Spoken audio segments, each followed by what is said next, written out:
It was amazing to hear what's going on in North Wales, to be quite honest with you. I mean, as you probably know, I first met Wolf in about 2000 and I was so impressed with him then. I had no idea what was had been developing over the last 5 to 10 years in North Wales. And it was a sort of dream all those years ago that I'd start to see these things happening when I was in the field in the UK and really trying to galvanize action at grassroots. There were some sorts of initiatives, but nothing like yours, and nothing with that sort of concentration of a diverse range of activities. What's going on in North Wales now? So I think we've been blessed to latch on to that. Except, of course, Wolf has always been a core part of that. Yeah, he's been a good friend for many years. And you mentioned the activities, and that's one thing that in North Wales Recovery Community has done a ton of activities as well. Um, but one thing I noticed that there was nothing for people in recovery. If you wanted to go and do an activity, you had to go and do it with people in addiction. So you're all on the same kind of minibus going places, and some people are talking about scoring afterwards and that. And if you're in recovery, and there's nothing just for people in recovery to do.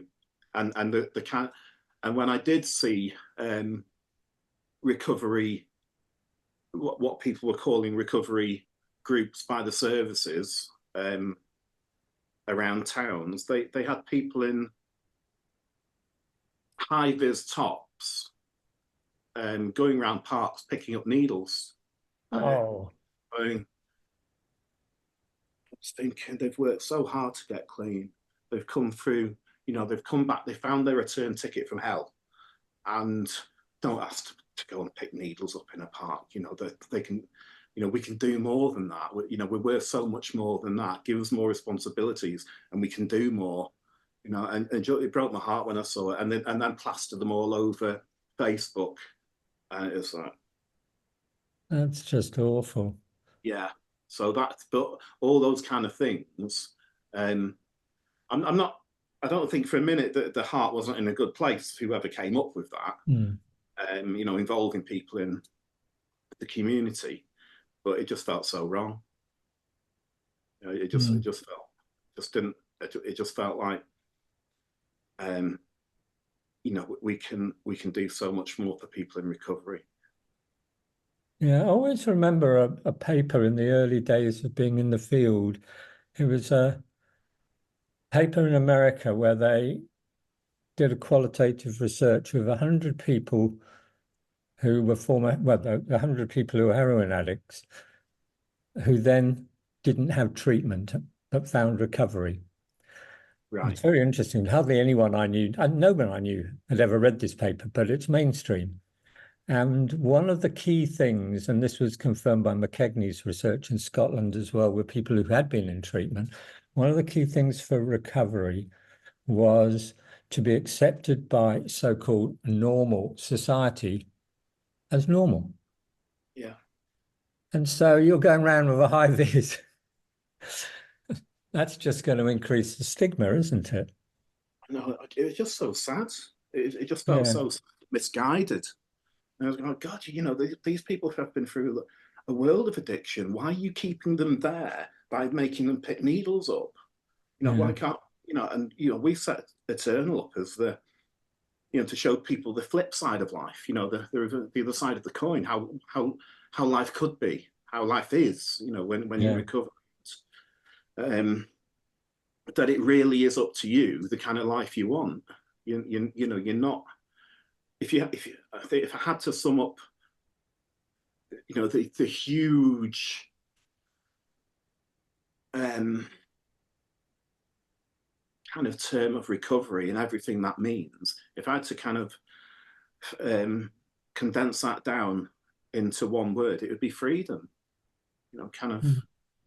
freedom from active addiction, freedom from the chemist, freedom from police, freedom from services, freedom from prisons and methadone scripts and having to lie, and all these freedoms that we enjoy in recovery, and or the shackles that we had in addiction. And then it just felt like yet another shackle, kind of, oh God, they've just got out of that. Why are you taking them back there? Take them on the beach. Take them, there's so many, we're in North Wales, we're in a beautiful area. And the best people could come up with was get ex-addicts to pick up needles in the park and stick it all over Facebook. Yeah. And freedom from what other people think of you and look down on you. Those psychological things, and freedom to have your self-esteem and self-worth back. They're just so powerful. I remember vividly going up to Edinburgh. I always used to go to Dave McCartney's Leap. I'd always sit in group. And one day, a person in group said, Professor, I said, I don't forget the professor bit. I'm David. Okay, David, we wonder why you come to our groups. I mean, do you have a drug or alcohol problem? And I said, I certainly don't have a drug problem. I don't think I have an alcohol problem. I said, but let me tell you why. I see a group of people here helping each other. It's extraordinary what you've been through, and here you are trying to help other people.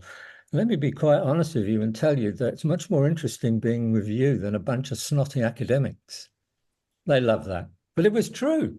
It was when I discovered that I could do that and meet people who had been through so much and had changed so much, it was a great honor. And I think more people in society need to know that sort of thing, and need to know that people have come through such incredible adversity and then go off and start helping other people.